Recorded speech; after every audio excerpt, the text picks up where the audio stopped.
Hello, movie lovers, and welcome to the show. So tonight I have Chris with me, I have Don with me.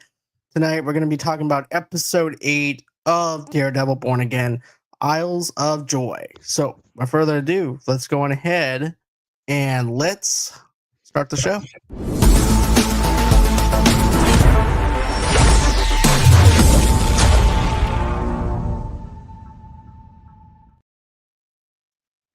And how you doing? How are you guys doing? Hey. Hey. Hola. That's good. How we doing? How we doing? I'm doing good, guys. Doing really good. So before we start this up, I just want to say this. We are actually sponsored by the WWE store. And this episode is brought to you by Fanatics, because when you're a blind lawyer by day and a rooftop flipping, face pounding vigilante by night, you need merch that works just as hard as you do.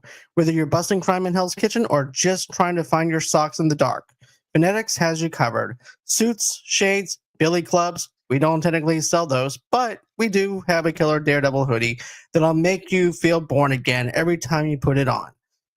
Fanatics for the fans, by the fanatics, even the ones who fight crime in total silence while bumping into furniture. So, with that being said, let's go ahead. Let's get on with the show.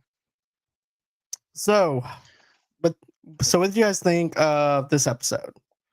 Going into it, It was good stuff. I thought Overall, not a bad episode. Yeah, I thought it picked up a bit from last week, right? But I think all of us were not crazy about how the whole Muse thing went, and so this one I thought went back in the right direction. I think so too. I think this went into the direction that we needed it to go into because of the fact that we felt like with Muse, it was like too rushed, too fast with everything that was going on. No really any build to why I wish that they actually did like a slow pacing thing to get up to with the psychiatrist thing more.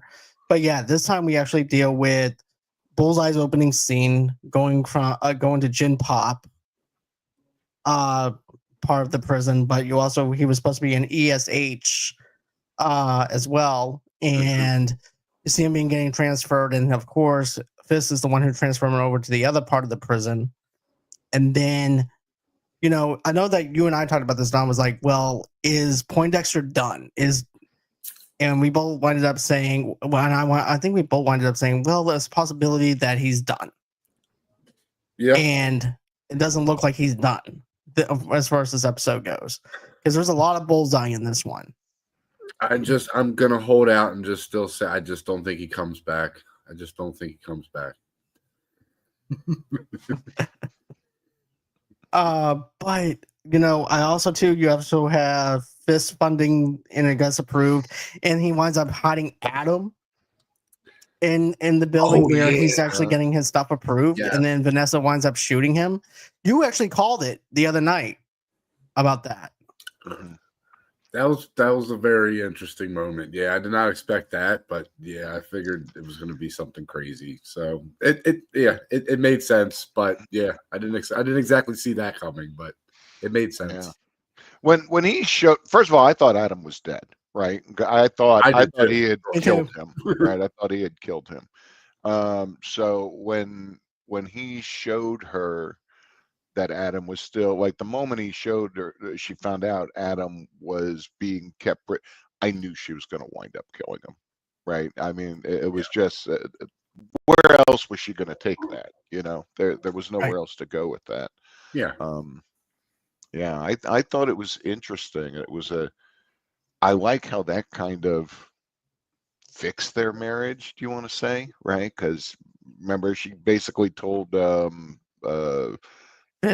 psych there that, we're not going to really need you anymore. Yeah, we fixed it. Which I love that moment. I love that moment because it's just like, we're good. We're good now. We don't need you. Exactly. We fixed our stuff ourselves. It's all under the bridge now, and there's no sense of hiding dead bodies or something to that effect that she winds up saying. But he gets invited to this whole entire shindig as well, in a black suit. Matt's getting pissed off because she's invited to this thing. and he has every right to be pissed off because of the fact of who Fisk is. Too, her bit of a change now, right? I mean, before she wanted to write a book about Daredevil and all these vigilantes, and she kind of admired them, and now she just wants to she hates them all. She just lumps them in with a serial killer, right? Yeah, so her little change in attitude. Go ahead. No, I was going to say her little change in attitude is going to be interesting when she finds out ultimately, obviously, that who he is. So, yeah. Which you kind of think she knows, but she's not really, processing it right now. Right, but here's the thing, though, man. Like, I'm thinking that at first she was like not really on their side. Remember, she's like, well, maybe I should interview some of these people just to see who they are. And stuff, and she was also thinking that they're kind of the villain, kind of halfway in between, but now she's going all the way in on this as well. I'm saying, these are bad people and stuff like that, taking matters into their own hands. I'm like, woman, Daredevil just saved your ass, and you're gonna go on ahead and say that all vigilantes are bad. And she's like, well, I didn't. I stopped there. I stopped Muse, not Daredevil. Yeah, that really annoyed me. Because it's like, she's like, I saved my... Dude, if Daredevil hadn't come in, you'd be dead. You'd be dead. And not even a doubt, right? You'd be dead. Stop being a twat. And then when she was like, oh, they were both in it for themselves. Like, that line doesn't even make sense, right? I mean, I don't... It was just... Yeah, I didn't like that. I agree with you. I didn't like that line because she did say I didn't like that either because it was kind of like, wait a minute, what was Daredevil for himself for? Like I don't get that. Right. Yeah. If anything, he was there for her more than anything. Yeah, he was trying to save her before Muse could even do any type of damage to her. So and everything. So I don't know about that. I mean, I guess you could say to guard himself from being hurt from losing another person, but no, he's not that selfish. Yeah. Well, but the thing is, she doesn't know that he's mad for whatever reason, right? Mm-hmm. For some reason, she doesn't know it. So, what does she think is in it for Daredevil to do this? Right? Yeah. Like, what does she think he's trying to get from all this? Is it like an ego trip, recognition, or adrenaline rush or something like that, where he's like just trying to save a bunch of people for the sake of saving people, having the pat on the back kind of thing. But at the end of the day, if it wasn't for Daredevil, she would actually be dead. Even even whenever she's laying in the bed, in the hospital bed, she said that she thought that she heard Daredevil say her name, and then also too, Fisk is also taking the credit for this, like I mentioned, like the last episode. Right. And Matt's like, "Aren't you mad about this? He's taking credit for something you did." Yeah. And she's like, "I'm just traumatized by everything. I don't care." But I think, and I was talking to Tamika about this too. I was like, okay, this woman's went through trauma. She's been through a lot of stuff. She just probably is like, you know what? I'm just lucky enough to be alive at this point, and that's all I care about is just being alive. I don't care who gets the credit or anything like that. He's got his story. I'm gonna let him stick to his story. I don't care. I'm safe. That's all that matters. That's what I got out of that. And then Matt's like, "Bitch, he goes, I ended up pushing somebody off the roof. He goes, I'm used to killing people." Right. But the other thing that's kind of off-putting, though, is the way Matt is just looking outside the window of the apartment at the very beginning. I'm like, what the fuck is he looking at? There's nothing to look at. You're blind. I don't know what that was. I just don't get it. I don't know what that was either. It was weird. But what did you guys think of some of the stuff that I said as far as, her playing being victim because of everything and stuff? I don't, I'm really not grooving on her character, and I haven't been for a while, right? It'll be interesting to see where they. I just wish they would stop giving him girlfriends. They got killed. I mean, Jesus, he has the worst luck. Like, you would think at some point he would just go, I'm gonna fuck She-Hulk and that's it, right? I know she can take care of herself. Other than that, I am not dating anymore. I'm not. I would have thought after Karen, right, that he wouldn't be just actual dating someone and falling in love with somebody. It just never works out for him, and I think it always takes away from the show. I don't really think it's necessary, and I just don't think they've done a great job with it so far. This is going ahead, Don. I'll make my point in a minute on this. No, well. I agree. Like I don't know. It's kind of like with oh God, what's her name? Fisk's wife, Vanessa. It's just it's starting to bring the show down now because it's really not. I don't want to say it's pointless, but it is definitely not the most interesting part of what's happening right now. I would say there's not enough time to do it, is there? Yeah, I mean that's part of the problem. We have one episode left after this.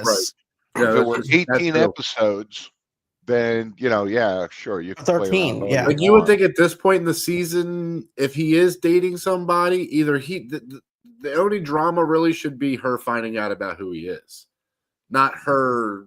I don't know. Her life coming into play at this point in a Daredevil season or any really superhero season doesn't make sense. Right. Well, I don't know. This is what I'm thinking. Okay.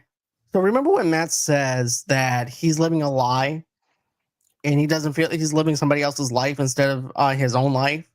Yeah. I think the reason why it feels forced is supposed to be forced because he's forcing himself into this life that he thinks that he can be a part of, but he knows he can't be a part of, but he would like to be a part of.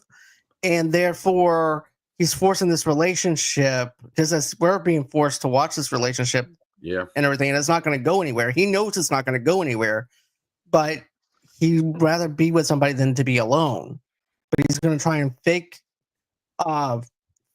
this relationship in order to fit in with society so that way he can't be Daredevil. But he knows underneath it all and everything, he can't just be just a regular human being or anything. Right. He has to be Daredevil. It just kind of reminds me of Tobey Maguire's Spider-Man movies, where he was constantly with Mary Jane. He's like, oh, I know I can be with you now. I know we can be together. I can have this. And then, oh, I was wrong when I thought that. And then, oh yeah, I know I can do it. Oh yeah, I was wrong when I thought that too. And you, Matt is such a smart guy. You would just think that he would just stop, just stop putting not just himself but other people in these scenarios. The thing is, he wore a mask because he didn't want people to come out after the people he loves, but it seems like the easier way would be to stop making those connections and relationships, right? I know it's easier to say that, oh, just don't date, and right. It's real easy to say that, right? But I think if I knew I couldn't stop being Daredevil, and he knows it, he always knows it. If I couldn't stop doing that, I would stop getting close to people, right? I wouldn't be dating. I wouldn't be, I guess I'd date superheroes who could take care of themselves, right? That's right. About it. But I don't think I could do it, because I would just foggy. I mean, how you live with yourself, with this thing with foggy. Now, I guess in this case, it doesn't really feel that way. But Elektra died basically because of being part of Matt's life. Karen, he destroyed Karen. I mean, they don't really tell us what happened there, but it obviously wasn't good. Well, throughout the other seasons of Daredevil, we actually get to see what happened between the two of them and stuff too. At first, she had a hard time gripping the fact that he is Daredevil and that she was been lied to, and that forced the breakup to happen. Right, but weren't they together before? Okay, in season 3, last season went off the air, weren't they? Yeah, in season together? In season 2, he ends up admitting to the fact that he is Daredevil to Karen. Right. Then after that happened, and then also 2, you also have the part where Elektra comes in.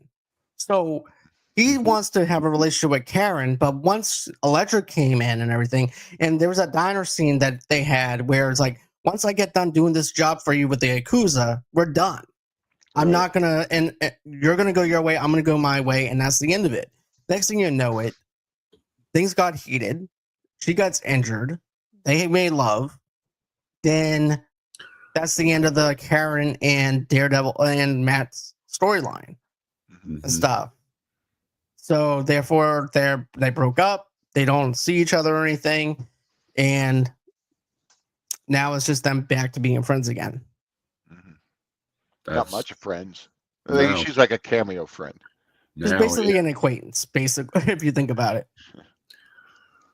And it put more friction on that friendship, just as it was more friction on Foggy's and his relationship when Foggy found out that he was also Daredevil. Yeah. Yeah. Oh, that got. Oh God, that was drawn out so long. It was. But anyway, so I mean, the point being that I would just think that at this point, Matt would just be cutting those parts off. You know. Yeah. The fact that he's. Well, maybe not that bit, but anyway, yeah, that's what I honestly, I wish they'd just get rid of her, you know, I'm done with her. Well, I don't like her attitude. I don't like her attitude. I do have a speculation, though. What if Fisk hired her to be his girlfriend?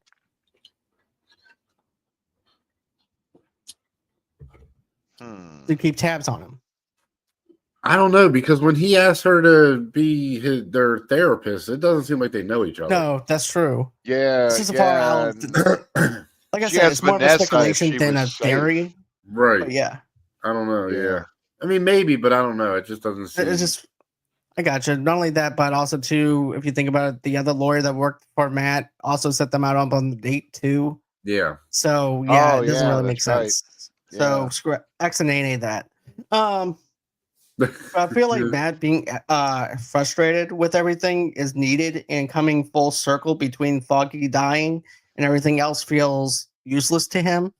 And the whole entire thing with them at the bar with Josie, and I love seeing Josie and them in the beside the bar. It represents Hill Kitchen, represents who Daredevil is, and Foggy and Karen.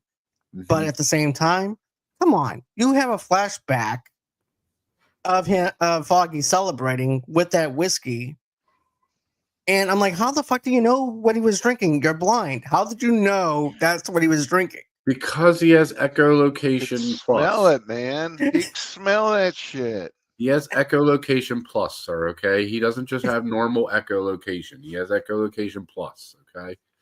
Then also it lets you smell alcohol. He upgraded to the premium version, okay? You don't question Matt Murdock, sir. Yeah, no, I did find that was kind of funny how because I like that scene though with him back in the bar talking with her. Right. I like that moment they have because she's like, and she nonchalant just kind of brings out the bottle and he's like, "What are you talking? No, wait a minute, what are you talking about? He wasn't drinking that." I'm wondering, so I guess that means that he didn't drink or he only drank after they won. Is that what? After he won, he was about to win a case. That's okay. He drank all the time. I was gonna say, I feel like Foggy drank a lot. Him and Matt were always. It's only drunk. For special occasions he drinks that one brand. Okay, yeah. Okay, that's what it was. Sense. Got it. That's where I just got mixed up on that part because I'm like, okay. They were all drinking. Like he was. The very first episode when he's talking to that girl, when he's talking to the girl, and him and Karen are laughing about it. Yeah, but Foggy's all the way near the bar. Right. Yeah, but he says, she's buying him shots. Or he's buying her shots or something like that, they say to each other. So he knew he was drinking. I don't know. It's weird. Yeah, it was weird. It's just weird, but I do like the conversation between Josie and everybody at the bar, though, too. Yeah. It feels like old times.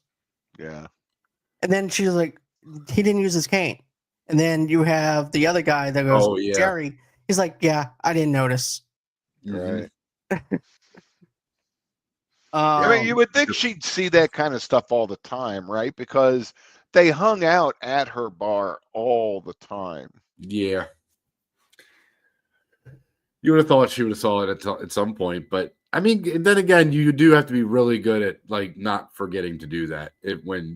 He has to be on point all the time. So Right. I don't know. Yeah, she would have seen it though. You would have think. I would think so. So, what do you think about this whole entire thing with Bullseye inside the prison and then Matt smashing his head up against the table? For me, okay, I know he's a loose cannon. I know he doesn't care about anything. He's aggravated because the justice system has failed him over and over again. And I get it. I get why. But my thought was this. Was he trying to make him go after Fisk? Or was he just aggravated to the point where he just snapped? Yeah, I think he just snapped. I don't think he was thinking like, oh, I'll get him to go after Fisk, because at that point, he was pretty certain that Fisk had hired him. Like, oh gosh, what am I trying to say here? So, obviously Fisk is the guy who tried to kill who tried to get him killed, right? Right. By putting him in general population. So you think he would already want to go after Fisk because of that. And he keeps telling Matt, oh, look, I got to, I can tell you whatever you need. I just got to get out of here first. Right. So yeah. I don't I don't think Matt had any kind of plan like that. I think he just had a rough day. He had all this shit going on. He'd had that argument with his girlfriend. He's realizing that Foggy was a hit, right? He thought by Fisk, and then finds out his girlfriend is Fisk is a client of his girlfriend, and that whole thing was creepy when the guy came looking for her at Matt's house. And I like that scene where Matt was like, "What? Why were you looking for her here?" And he gives that cryptic, "Oh, Mayor Fisk is always very concerned, wants about the well-being of all of his citizens." And he's in all lives and all. Right, like, exactly. No, he's in your personal life. He sent you out an invitation. He's just not some guy on a TV that we watch. Yeah. Or anything. And then I like how Matt's like passive aggressive. Because, well, I didn't get invited. And then she's like, it says guest. Oh, okay. But yeah. I was hoping when he showed up that she was gonna like break up with him. She started giving him the breakup talk, Right. You're not there for me emotionally. Right. You're also emotionally not available. Right. You're not, man, are you listening? And he's not. He's busy listening about the immediately. Oh man, I have gotten busted by my wife on that so many times, dude. Right? Me too. And I knew the second when he said, "Yeah, I'm listening," she was going to go. Then what did I say? Yep. Right. Oh, that's like kryptonite to husbands. Yep. Because I do it all the time, as well. It weakens me immediately just by asking me, okay, then what did I say? Okay. And then you got to admit you weren't listening, right? You know what you said. I'm not playing this game with you. Right. Sometimes I'm like, you know what? That is a good idea. Goes, what idea? The idea that you just told me that you had. That sounds like a good idea. She's like, there was no idea. I could have sworn there was an idea that you said that you had. I heard an idea. So I think it was a great idea.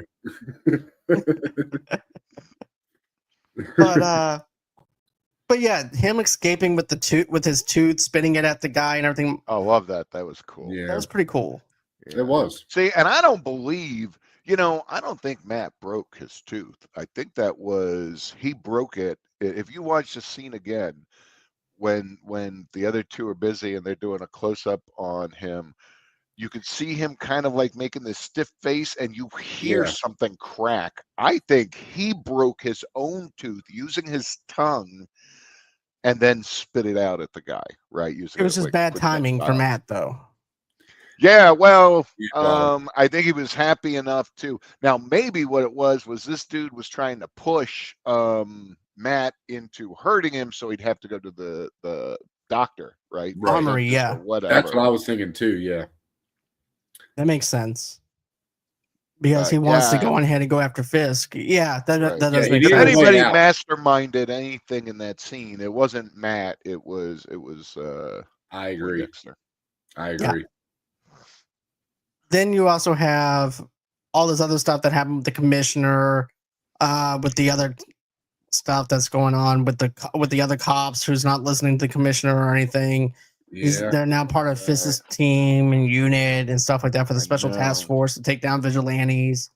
I mean, that dude, the commissioner's dead, right? For sure. No, as soon as that thing gets leaked, and as soon as BB goes on ahead and puts it out there, yeah. Do you think I think that guy, seeing him talking to her, I don't think he's going to get a chance to give her anything. Yeah. But I like this idea of the Fisk Jr. is what I'm going to call him. I like how Fisk Jr. is basically trying to play her, but she's also playing him at the same time. Oh, yeah. So he's just so dumb and naive because of how young he is. Yep. He's actually a deputy mayor, and I'm like, I put down this in my notes. I said he's a fall guy. In case shit goes wrong, they can blame him. Mm-hmm. But I don't know. I think Fisk actually admires him. I think Fisk likes him a lot, and of course, he loves that this guy loves him, right? Yeah. And it'll be. I'm telling you, I still see some scenario where that dude winds up killing the lady he works with. I still feel like something like that can come. I think we're going to watch this guy get worse and worse.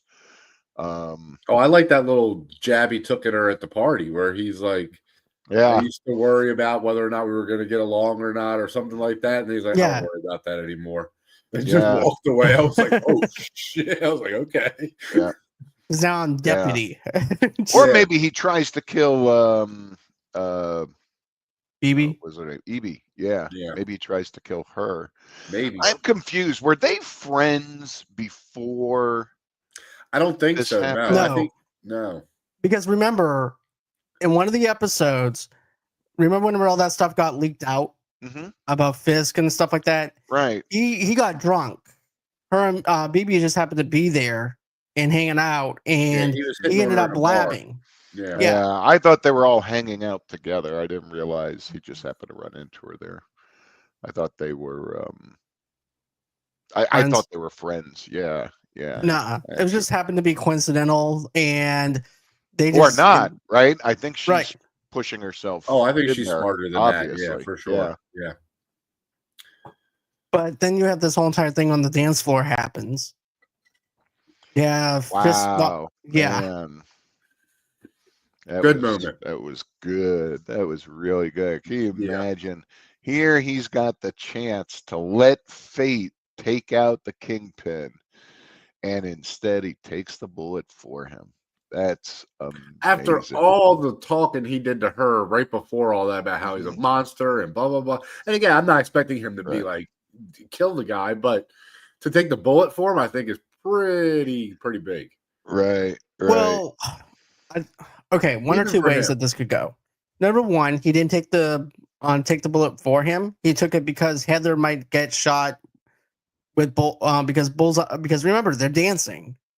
You have Heather dancing with Kingpin. Then you also have Matt dancing with Vanessa. Then you have this whole entire assassination attempt happening. And I think he was more afraid that Heather was going to get killed by Kingpin because... By the way, how many times does a person have to cock a gun for one bullet to be fired? Because it felt like that cock took like 35 minutes. It really did. Like, did anybody else notice that he cocked that thing like 6 times? It's bullseye. Why does he even need the gun? Why can't he just throw the bullet at the guy? Why throw the bullet? You don't even need the gun. But it felt like they showed him from like 5 different angles cocking that gun. I don't know. He really was taking a long time. And meanwhile, he's aiming at the mayor like the whole time. Yeah. Nobody else is saying anything. So here's where I think the flaw in your theory is, John, is did you see how Fisk and what was her name? Heather? It's not Heather. Is it? Heather. Yeah, Heather. Oh, her name's awful too. I don't like her. Anyway, sorry if anybody's married to Heather out there. Sorry. But they were not doing like a dance where his arms are around her, she's in front of him. She was like to the side of him, right? Yeah, but so they're doing like this tango. weird, tango-ish thing, and which makes me Matt even more afraid that like Matt didn't try to block her, right? He went past her and blocked and took the bullet for Fisk instead. So I don't think it has anything to do with that. Either he just reacted, he wasn't thinking, or maybe he can't help himself. But unless he wants him for himself, that's the only solution. No, I don't like Matt being having that kind of ego as there. He doesn't have an ego as Daredevil. Like, I don't know. He's not like self-centered or anything. I don't know. That would be a weird thing to all of a sudden give him now like this ego where he wants to be the one to kill Fisk. I don't know. That would be kind of weird. Unless he's trying to give Fisk the opportunity of, like, you see, not all vigilantes are bad. Type of thing. Oh no, their relationship is way past that. I think you can't play that. That's true. They have a lot more history. Yeah. No, I think he just acted because he's Matt, right? I think that's just what Matt does. Again, I can see him wanting revenge on somebody, but I don't see him like taking a bullet for somebody just to keep him alive so you can kill him later. Like, I don't see him doing that. No, but I'm not saying kill him, but I'm saying like if anyone's going to take him down and do it through the court system, it's going to be Matt. He's going to come in there and try and take him down alive. So to have somebody else kill him, I want to see him and Fisk in court going back and forth for sure. Yeah. Oh, that'd be great. I think he just acted, but I guess we'll find out. Now, do you think Bullseye, was he trying to get Fisk, or did he actually want to get Vanessa? Right, because it was Vanessa who, right? That's what we find out, right? We don't know 100% if Matt's right. He probably is. So now we find out that likely it was Vanessa who put a hit the whole thing up. Foggy. Yeah. So that could be another possibility. Question, though, now, how, as a blind man, do you explain to everybody that you jumped in front of a bullet? You're right. It's a good question. I'm just saying, he literally jumps in front of that bullet. Like, it's not like he can be like, "Oh, I just fell and happened to be in front." No, everybody saw you jump in front of that bullet, dude. You can't use that as an excuse either because Fisk is like 6'1". Exactly. So but, the reach. Well, here's my question then: so I have to rewatch it now. Does he pull Vanessa out from in front of the bullet and then jump in front of it to save Fisk too? Like when he's dancing with Vanessa, does he move her first and then? I don't know. So maybe it was. It happened really fast. It happened really fast. I think I got to rewatch that as well. I gotta watch the angles now because I watched it again at one point before. He was aiming at Vanessa, but when the bullet shot, I don't know what he was aiming at. That's the only thing. Yeah. They didn't do the shot right through the. Well, it actually surprised me that he shot Fisk because I was thinking the same thing. If Vanessa's the one the scope. Yeah. Yeah. Thanks for your help, John. I could see you're like, oh, what the hell is Chris doing? What is he talking about? I thought we were playing charades for a minute. That thing. That thing that somebody looks through with the gun. But I don't know. Yeah, I don't know. I just think that once this happens, they're going to investigate the fact that Matt was there in the prison. And right after he gets on smashing it, well, he said that Poindexter smashed his head up against the table and everything. But still, it's going to make him look suspect because he was there before a couple of hours before he broke out. 100%. And do you think Fisk cuts Matt a break after this? Because Fisk has that kind of I'm going to let you live because of what you did for me. It was pretty good, wasn't it? It wasn't too bad, was it? I'm going to let you live for Vanessa. Thank you for letting me do what I do. I gave that same honeymoon speech. No, wait. So anyway, yeah, I know. I'm so sorry to cheapen your show. I don't know why you keep bringing me on here. Yeah. So I wonder if this because it seemed like Fisk was about to tell Heather that he's Daredevil, right? I mean, he seemed like he was right on the cusp of saying it when that all happened. So I wonder if he cuts him a break, basically. Yeah. Oh, you know what I did want to, if we can jump back for a moment, because I meant to bring this up. So you were talking about the cops, the squad they're doing now, and how did you that scene? I mean, it was a fun scene to watch where he fries the guy's hand, right? Yeah. But you got the commissioner sitting there, right? And you're like, oh, that was an assault. This is assault, right? And I don't know. It just felt, you know what it is? Most of the time, the writing on this show's superb, right? It's fantastic. And so when they make those little type of mistakes, or something like that, the Muse thing, there was something else we mentioned earlier. You just like, oh God, this show is so much better than that. Why are they doing that? How'd you guys feel about that whole scene and the fact that the commissioner, I guess, why did, I mean, remember the commissioner's still there because Fisk blackmailed him into staying. Right. So what was the point? Like, I think it was just a show. It was just a show that they still have seniority and they work for Fisk. That's all it is. And they don't answer to anybody, but still, that was over the top on the way they handled it. And also, too, we also know the fact that that they don't answer to him because he answered to Fisk. Right. So there's really no reason to really have him to watch this go on. That's what I'm saying, right? Like, that's what I meant was, why did Fisk blackmail the commissioner to stay on the job when he's not doing anything and he's got his own team running off and handling all this stuff? I don't know. It just seems like a little bit. Why not put somebody in there that agrees with or that you can control? Yeah. It doesn't make sense to me either. Odd. Yeah.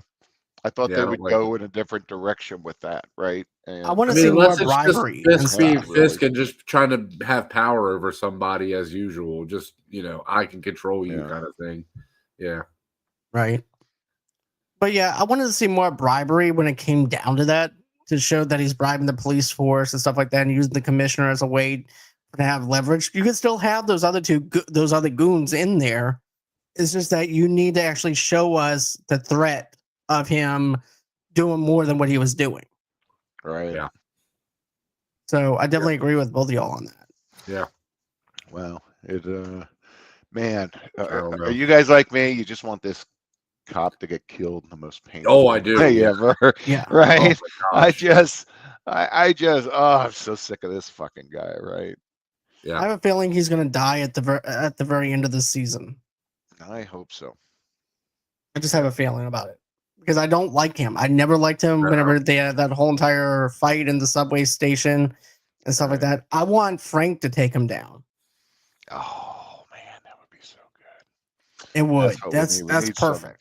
We need some Punisher, man. We do need some Punisher in this, yeah. Hell yeah. I want to team up for the final episode. I want Frank and Matt to team up to take down whatever that we're going to be getting in the season finale. 100%. Yeah. Gun blazing, Matt knocking people out with this shit, and stuff like that. I'm all for it. Now that he's part of the MCU, I really want to see Castle go toe to toe with Spider-Man. Right. Now that he's in there. Yeah. And, well, considering the fact that the rights to Spider-Man are still owned by Sony, it's going to be hard to do that. Even with Vincent D'Onofrio also said the same thing. He said it's going to be hard for him to be able to do that since technically his character is actually owned by Sony, and it's also a Spider-Man character. So basically, Disney is playing in their sandbox right now. Well, not 100% because Matt was in. Well, here's the thing: the Spider-Man movie. Yeah, but it was like a small cameo role and stuff like that. But that was before they actually got the rights back and all that stuff. So, because now they actually have the rights back to Daredevil and also the Punisher. They've been having the rights back to that for a while now. You're a dream killer, John. I'm sorry. I didn't mean to kill your dream. I apologize. Get some stuff from the Phonetics. I promise you it'll cheer you up. It'll cheer me up. Oh, man. You got something I can put my baton in? Yeah, I got you a hoodie. I assure you do. Be quiet. Anyways, that's gonna be it as far as this goes. He can go hide his baton somewhere else. Shit. This is the last episode we'll be seeing Chris Minori on. That's funny. But still, I just want to mention this real quick. Rashad couldn't make it tonight. He had some stuff that came up suddenly. He had a death in the family. Have your thoughts and prayers with Rashad through this time. But thank you, Rashad, for coming on the show and everything.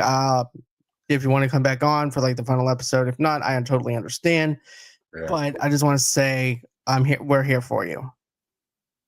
So, with that being said, Don, what do you have coming out as far as your channel goes? Still working on some stuff, guys. Again, I know it's taking a long time, but yeah, same thing. Working on some stuff, got some ideas. So working on something big though. It is big. That's what she said. I'm basically creating a game from scratch. So oh, nice. Yeah, I'm happy for you. Cool. Yeah, it's real cool. We'll see if it works. But Chris, what do you have cooking as far as stuff that you have going on? Yeah, so I'm working with that team on that Doctor Who web series, Dark Reality, and so pumped about that. But coming up first, I got my new novel comes out in June, Bigger Than Jesus, and if you think I can't keep my mouth shut on John's show, wait till you read this fucking thing. I'm gonna have you do with all the commercials. Is it the story of Joseph and the Jesus' teenage years, since he's bigger than Jesus?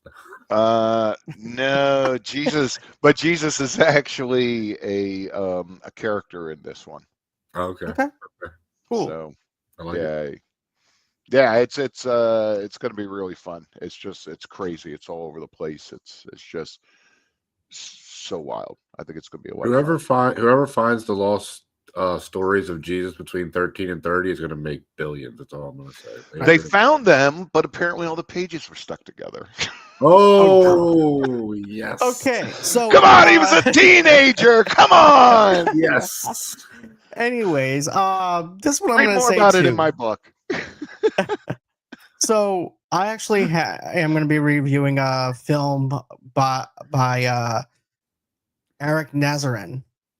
And I'm going to be interviewing him on the 24th of April. He has a film called Die Like a Man. It's an LA crime thriller. So I'm excited to be able to review that movie, put that out there probably this weekend or something. I'm not going to go live with it. I'm probably just going to edit some stuff together and everything and put it out there for you guys to enjoy. But yeah, that looks like a good movie from what I've seen so far. So I'll have him on the 24th. So that's what I have going on as far as my show goes. Go ahead and visit Rossi's Clubhouse. Show her some love and support over there. Also, too, we ended up talking about CinemaCon last night. So go ahead, check out all the news and details that we have for upcoming movies. And of course, check out our reactions, our trailer reactions and stuff like that we have on the channel as well. I got some solo stuff that I did by myself, and then of course I did some reactions with Rossi too. So go ahead and check that out.